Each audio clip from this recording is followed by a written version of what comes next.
আসসালামু আলাইকুম রহমতুল্লাহি ওবরকাতুহু।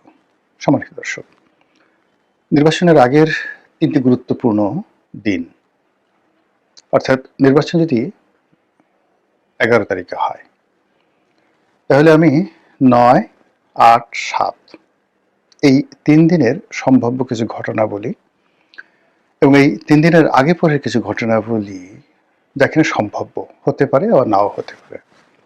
আর এগুলো হলে কি হবে কিংবা না হলে কি হবে, এই বিষয়গুলো নিয়ে আমি আমার নিজস্ব চিন্তা চেতনা থেকে যেটি ভালো মনে হয় সেটি আপনাদের নিকট উপস্থাপন করব। প্রথমত, নির্বাচন যদি 11 তারিখে হয়, তাহলে আমি কেন 9 তারিখকে টার্গেট করলাম?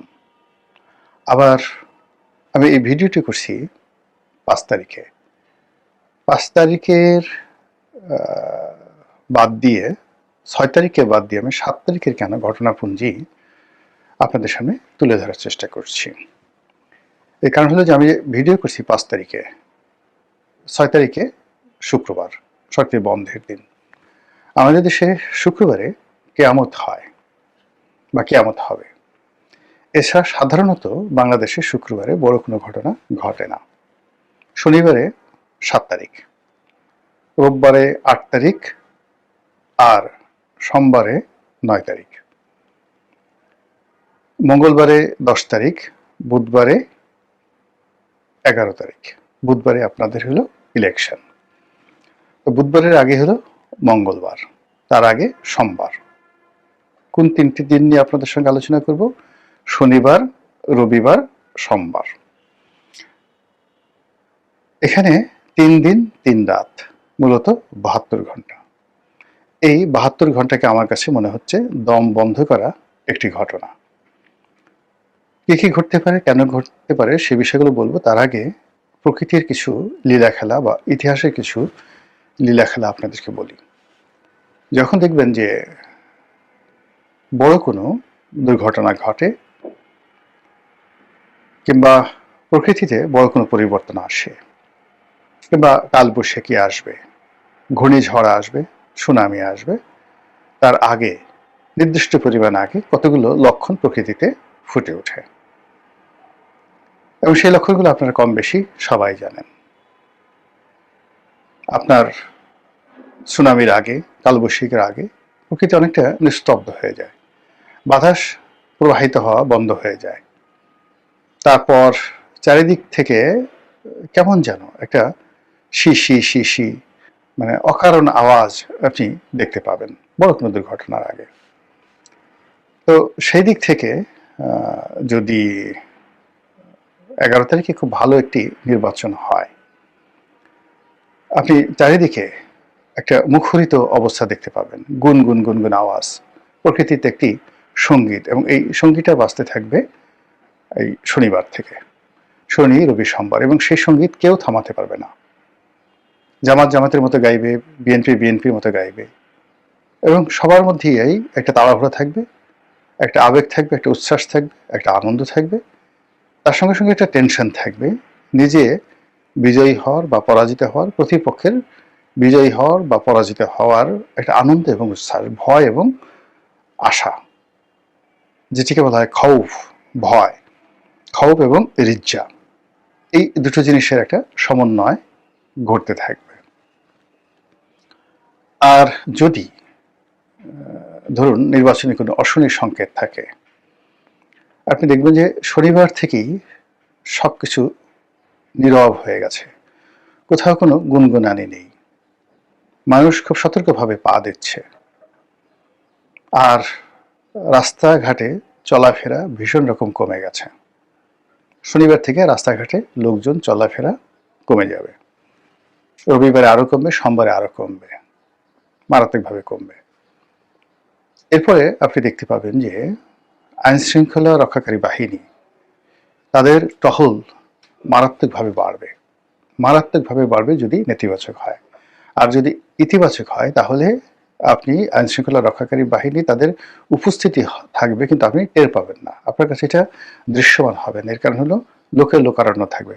তো বহু সংখ্যক লোকের মধ্যে দৌড়দৌড়ি, ছুটোছুটি, ঝাপাঝাপির মধ্যে, আনন্দের মধ্যে, গুঞ্জনের মধ্যে মিলিটারি গাড়ি কটা এলো, পুলিশি গাড়ি কটা গেল, আনসার কি করলো, ভিডিবি কি করলো, এগুলো নিয়ে আপনার চিন্তা করার কোনো সময় থাকবে না। ঘরে ঘরে ঘরে ঘরে প্রার্থীদের যারা লোকজন রয়েছে, শেষ সময়টাতে তাদের অত্যাচারে আপনি অতিষ্ঠ হয়ে পড়বেন। প্রত্যেকটা লোক আপনার ঘরে ঘরে যাবে, কিন্তু এর যদি বিপরীত ঘটনা কোনো কিছু হয়, ঘরে কেউ যাচ্ছে না, আপনি নিশ্চিত ঝিম মেরে থাকতে পারেন যে খবরাখবর আপনার জন্য ভালো হবে না। অন্য একটা বিষয় রয়েছে, সেই বিষয়টা হলো এই পৃথিবীতে মানুষের মুখ দিয়ে যা বের হয় প্রকৃতি তাই ঘটিয়ে দেয়। কখনো এমন কোনো ঘটনা ঘটেনি যে ঘটনা ঘটার পর সকল মানুষ আশ্চর্য হয়ে গেছে।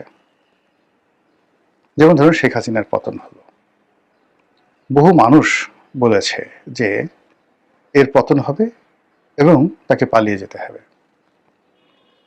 তো সে যখন নিজে শেখ হাসিনা এর দ্বারা কতটা প্রভাবিত হয়েছেন যে তিনি নিজে বলতে বাধ্য হয়েছেন তিনি পালাবেন না, তার আশেপাশের লোকজন তারা বলেছে যে পালাবে না, আওয়ামী লীগের অস্তিত্ব থাকবে না, আওয়ামী লীগের অফিস খোলার মতো কোনো লোক থাকবে না। বলেন তো, এই কথাগুলো কি 2014 সন থেকে ঘাটে পথের সমস্ত মানুষ বলেনি?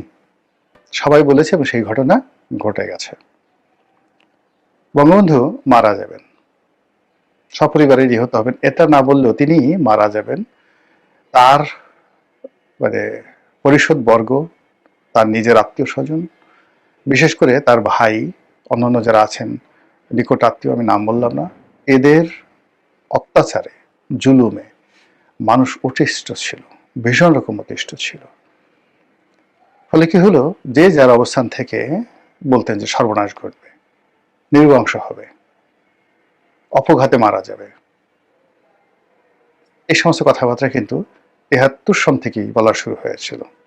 প্রকৃতিতে সেই ঘটনা ঘটে গেছে। জিয়া রহমানের ক্ষেত্রে প্রযোজ্য। জিয়া রহমানের ক্ষেত্রে একটার পর একটা মিলিটারি কু হলো, আর অন্য যে ঘটনাগুলো হলো, সবাই আফসোস করতো না জানি কখন মরে যায়। সেই ঘটনাই ঘটল। এরপরে অন্যান্য যারা আছে, প্রেসিডেন্টের সাথ, জিয়াউর রহমান সাহেব, তাদের কথা বাদ দেন, বেগম জিয়ার কথাই চিন্তা করেন। এখন বেগম জিয়ার যে রাজকীয় জীবন, সেই রাজকীয় জীবনের সঙ্গে তার যদি মৃত্যু, অনেক মানুষ জানাজায় হাজির হয়েছেন, কিন্তু মৃত্যু পূর্ব সময় তার যে নিঃসঙ্গতা, তার যে অসুখ, তার যে বিসুখ, তার যে কষ্ট, তার চোখের সামনে তার যে মনোবেদনা, সবকিছু তিনি একেবারে গাছ পাথর হয়ে গিয়েছিলেন, শোকে মুহ্যমান হয়ে গেছিলেন। তো সেই মানুষটি মৃত্যুর আগে একবার দুইবার তিনি শুধু হেসেছিলেন শেখ হাসিনার পতনের পর। এই যে জীবনের ট্র্যাজেডি, এই ট্র্যাজেডির কারণটা কি?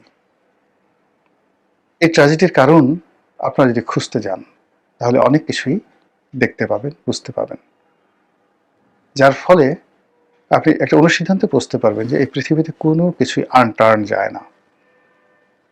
আপনি যতটুকু ভালো কাজ করবেন, সে ভালো কাজের মূল্যায়নে পৃথিবী আপনাকে দেবে। শেখ হাসিনা যত ভালো কাজগুলো করেছেন আমরা বলছি, কিন্তু তার সঙ্গে সঙ্গে তার মন্দ কাজ যেগুলো হয়েছে, একটা মন্দ কাজের জন্য তিনি এই পৃথিবী থেকে শাস্তি না পেয়ে যাবেন না। এটাই পৃথিবীর নিয়ম। এখন তারেক রহমান সাহেব আছেন, শফিকুর রহমান সাহেব আছেন, ডক্টর মোহাম্মদ ইউনূস আছেন, এদের ক্ষেত্রে একই নিয়ম প্রযোজ্য। সেনাপ্রধান আছেন, গত 17 মাসে যা কিছু হয়েছে, এই যা কিছু হয়েছে এর মধ্যে কোন কথাগুলো সামনে চলে আসছে এবং যাকে বলা হয় বারবার মানুষ আলোচনা করছে? প্রথমত হলো মাস্টার মাইন্ড, এরপরে হলো ম্যাটিকুলাস ডিজাইন, এরপরে হলো পুলিশ হত্যাকাণ্ড, থানা পোড়ানো। পক্ষে পক্ষে কিচ্ছু বলছে না, কিন্তু মানুষ এগুলো নিয়ে কথাবার্তা বলছে। তো ম্যাটিকুলাস ডিজাইন, থানা পোড়ানো, এরপর হলো যাবে না, উনি যাবে না, এত সহজে ছাড়বে না। মানে এগুলো একজন দুজন নয়। যদি কেউ বলে থাকে যে উনি চলে যাবেন যথাসময়ে, উনি ভদ্রলোক মানুষ, এদের সংখ্যা যদি একজন হয়, উনি চলে যাবেন না, এদের সংখ্যা 1000 জন। তো এই যে উনি থাকবেন না, উনি চলে যাবেন, এরপর আসলো কি? গুপ্ত শক্তি, জামাত, ইসলামিক দলগুলো, ক্ষমতায় আসবে। তারপর ম্যাটিকুলাস ডিজাইনে ইলেকশন ইঞ্জিনিয়ারিং হবে, গুপ্ত শক্তি জাল ভোট দেবে, ফলাফল যে কি হবে, ভোট কেন্দ্রে যে কত লোক যাবে, এই বিষয়গুলো নিয়ে প্রতি মুহূর্তে লোকজন বিতর্ক করছে। এই বিতর্কের কারণে আপনারা ধরে নিতে পারেন যে গত 17 মাসে যে বিতর্কগুলো, যে কথাগুলো বহুবার উচ্চারিত হয়েছে, এই কথার বাইরে 11 তারিখে কিছুই হবে না, কখনো কিছু হবে না। মিরাকেল বলে কোনো কিছু হবে না। যা কিছু ঘটে তার আগে তার সবকিছু বর্তে থাকে, প্রকাশিত হতে থাকে, সেগুলো আওয়াজ তৈরি করতে থাকে এবং সেই আওয়াজের একটা প্রতিফলন ঘটতে থাকে।